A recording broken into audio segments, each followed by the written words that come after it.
Deuxième candidat, c'est une autre candidate qui nous rejoint. Ainsi en a voulu le tirage au sort, Marine Le Pen. Elle a 48 ans, elle est députée européenne, elle est présidente du Front National, c'est sa deuxième présidentielle.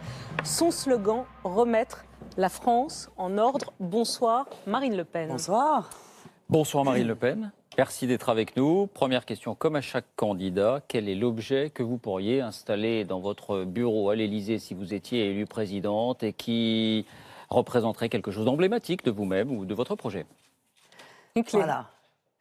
C'est un chef d'entreprise de Moselle qui symboliquement m'a offert la clé de son entreprise. Et cette marque de confiance a été pour moi un vrai moment d'émotion. Alors je la trouve symbolique cette clé et il se trouve que moi je veux rendre aux Français les clés de la maison France. Alors je l'emmènerai effectivement et je la poserai sur mon bureau à l'Élysée si les Français me font la confiance de m'élire. Deux précisions économiques. Et d'abord, la sortie de l'euro, si les Français vous suivent justement et la valident par référendum, on reviendra donc au franc sous Marine Le Pen présidente, qui sera forcément dévalué. Qu'est-ce que vous dites aux Français et notamment aux retraités qui ont accumulé un petit patrimoine et qui ont peur de voir leur argent fondre de 15 à 20%? D'abord, ceci est faux. Je voudrais revenir sur un petit peu le contrat que je passe avec les Français. Je compte engager une grande négociation pour leur rendre leur souveraineté sur 4 éléments essentiels. Je l'ai dit, la maîtrise des frontières, parce que les Français ont le droit de décider qui entre chez eux. La maîtrise de leurs lois, parce que c'est le fondement de la démocratie. La maîtrise de leur économie, pour pouvoir faire du patriotisme économique, ce qui est interdit aujourd'hui par l'Union européenne, du protectionnisme, ce qui est interdit aujourd'hui par l'Union européenne, et retrouver la maîtrise de leur monnaie. Les Français ont vu la monnaie, l'euro par exemple, changer de valeur au cours des 5 dernières années de manière spectaculaire. Personne ne s'en est rendu compte. Pour une raison simple, c'est que ça n'a pas d'influence sur leur épargne. Voilà. Donc ça fait partie d'un des mensonges qui sont diffusés dans le cadre de ce qu'on a appelé le projet peur, qui consiste à tenter de paniquer les Français pour ne pas leur laisser le choix de se défendre en réalité. Car le retour à une monnaie nationale, c'est le retour à la possibilité d'avoir une monnaie qui est en adéquation avec notre économie. Et donc nous permettre d'être beaucoup plus compétitifs. Donc partir à la conquête du monde. Donc pouvoir exporter, donc pouvoir créer des emplois. Parce que moi je refuse de me soumettre à la fatalité qui est exprimée par l'intégralité de nos dirigeants politiques, consiste à dire il y a un chômage massif, mais on ne peut rien faire. Eh bien moi je viens dire aux Français, bien entendu, on peut faire des choses, mais pour faire ces choses, il faut retrouver, encore une fois, la liberté de les faire. Beaucoup sont interdites aujourd'hui par l'Union européenne. Mais d'évaluer notre monnaie, ça veut dire aussi payer tout ce qu'on va importer 15 à 20% plus cher, Marine Le Pen. Ça veut dire payer notre pétrole plus cher, ça veut dire payer notre café plus cher, notre caoutchouc plus cher. C'est ça aussi, retourner au franc. Madame, je ne vais pas rentrer dans, encore une fois, ce genre de considération avec vous, juste pour vous dire que sur le pétrole, par exemple, prenons cet exemple-là, en réalité, le coût du pétrole, c'est 80% de taxes perçues par l'État. Vous voyez, donc la matière première, par rapport au prix à la pompe, c'est 20% seulement. Donc, imaginons que notre monnaie, par exemple, perde 7% de valeur, parce que c'est ce qui est donné aujourd'hui par les études, eh bien, la conséquence serait tout à fait dérisoire. En revanche, nous allons... Machines. Mais arrêtez avec ce genre de considération. L'euro valait 1,55 € il y a 3 ans. Il vaut aujourd'hui 0,80 centimes. Nous commerçons essentiellement dans la zone européenne. Est-ce que les téléphones ont augmenté, ont doublé? Non, arrêtez avec ce genre de projet peur. Ça ne fonctionne plus. Ça a été utilisé pour le Brexit, ça a été utilisé pour l'élection de Donald Trump. Ça ne fonctionne plus. Il y a énormément de bénéfices à avoir une monnaie nationale. Parce que moi, je n'ai pas une vision, encore une fois, d'idéologue. J'ai une vision qui est pragmatique. Je veux retrouver la voie de la création d'emplois. Et pour cela, pour retrouver de la compétitivité, il y a 3 moyens, Madame Salamé. Baisser les salaires, baisser le système de protection sociale ou avoir une monnaie adaptée à notre économie. Il n'est pas question que je baisse les salaires, il n'est pas question que j'effondre le système de protection sociale. Il reste donc une solution qui est non seulement simple à mettre en œuvre, mais qui surtout ne brime pas les Français. Vous voulez stopper l'immigration de travail en raison, dites-vous, du fort taux de chômage en France. Mais vous avez vu cette étude de Pôle emploi hier, quelques 200 000 emplois restent non pourvus en France. Beaucoup d'autres sont occupés par des étrangers. Les Français ne souhaitent pas les occuper. Est-ce que ça veut dire, dans votre projet, que vous inciteriez ou que vous obligeriez les Français à occuper ces emplois qu'ils n'occupent pas aujourd'hui ? Monsieur Pujadas, je suis encore obligé de contester votre analyse, voilà, qui est celle du MEDEF, qui est celle de l'ensemble de nos élites, qui consiste une fois de plus à culpabiliser toujours les Français. Si, c'est toujours de leur faute. C'est un fait C'est eux objectif. qui ne veulent pas travailler, c'est eux qui sont des paresseux, c'est eux qui se soignent trop, donc ils sont responsables du trou de la sécurité sociale. Il n'y a pas des emplois vacants ? C'est eux qui ne travaillent pas assez, donc c'est eux qui sont responsables du déficit de la retraite. Tout cela est faux. Je dis aux Français, arrêtez de vous laisser culpabiliser. Il n'y a pas d'emplois vacants aujourd'hui en France. Il y a autant d'emplois vacants, Monsieur Pujadas, que lorsque nous étions en plein emploi. Voilà, parce que c'est le turnover qui est traditionnel entre les emplois que l'on quitte et les emplois que l'on retrouve. Ça, c'est la réalité des chiffres. Donc, il faut arrêter encore une fois avec cette culpabilisation systématique des Français. Bien, c'est le moment de votre carte blanche, Marine Le Pen. Quelle est la carte blanche que vous avez choisie, le point sur lequel vous souhaitez revenir? C'est la sécurité et le terrorisme, car ceci a été totalement absent de la campagne. Alors je comprends que ceux qui nous ont gouvernés ont peut-être un sentiment de responsabilité à l'égard des résultats dans ces domaines de la sécurité et du terrorisme. Mais que ce sujet soit totalement absent alors qu'il est aussi grave pour la tranquillité, la sérénité des Français, m'apparaît ahurissant.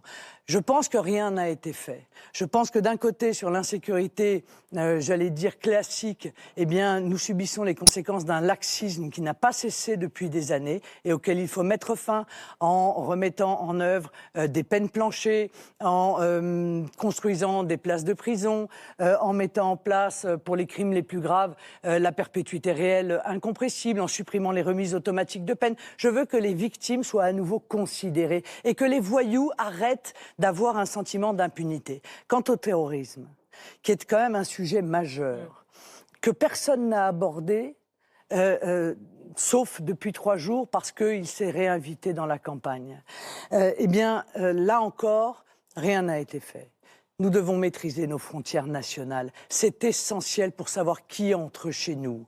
Nous devons mettre en œuvre la réorganisation du renseignement. Pardon, elles ont été rétablies, les frontières, depuis... Non, elles ne sont pas rétablies, monsieur.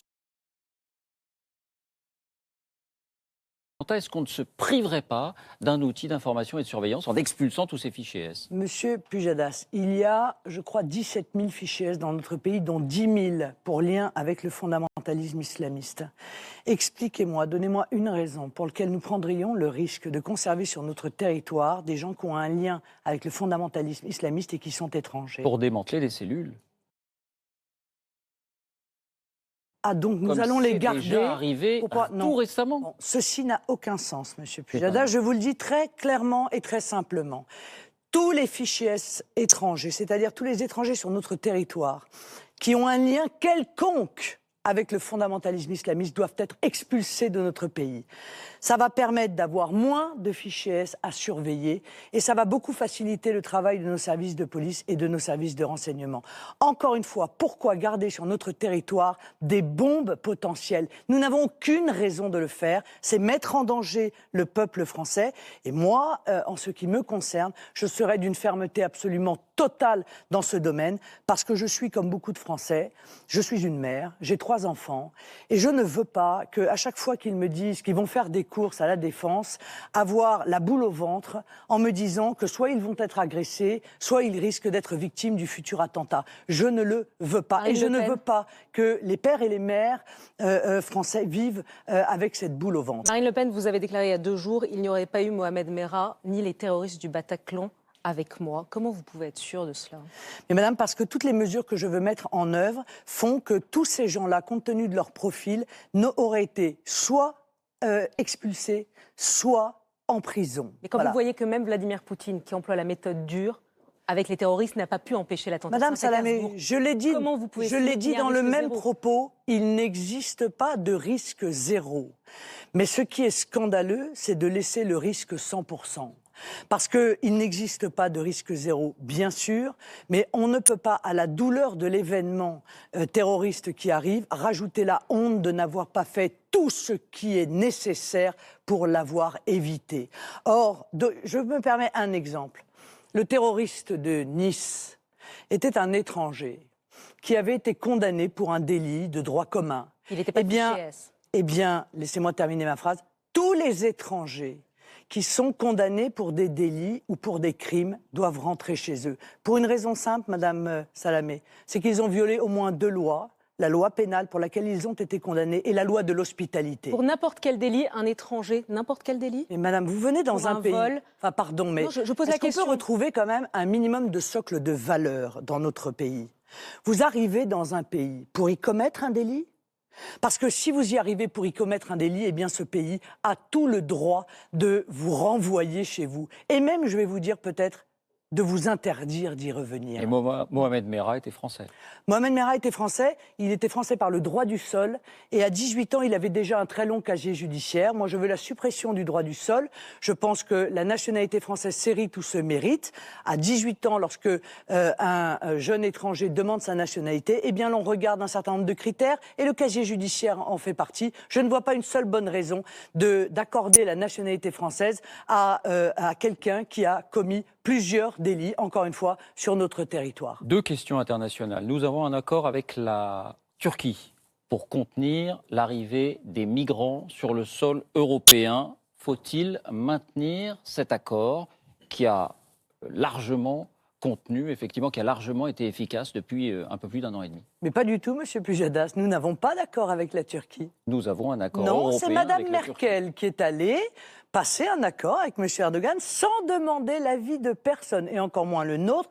Avec l'accord de J'ai François vraiment, Hollande. objectivement, beaucoup de mal à supporter la multiplication des humiliations que subit notre pays, notamment, il faut bien le dire, de la part de Mme Merkel. En faisant cela, Mme Merkel a permis à M. Erdogan de faire preuve d'un véritable chantage à notre égard, puisque la contrepartie, ce sont des milliards que M. Erdogan a réclamés. Et aujourd'hui, M. Erdogan menace toutes les semaines de rompre cet accord et de permettre une véritable submersion migratoire de l'Europe si on ne lui accorde pas ceci, cela, si on le critique, etc. Vous rompez On cet ne accord se met jamais, quand on est un pays indépendant et souverain, dans les conditions d'être victime d'un chantage. En faisant cela, Mme Merkel a commis, je crois, une grave faute politique, et en acceptant cela de Mme Merkel, M. Hollande en a commis une plus grande encore. Et s'il rouvre les frontières, Mme Le Pen? Mais Madame, c'est la raison pour laquelle je veux que nous ayons des frontières nationales.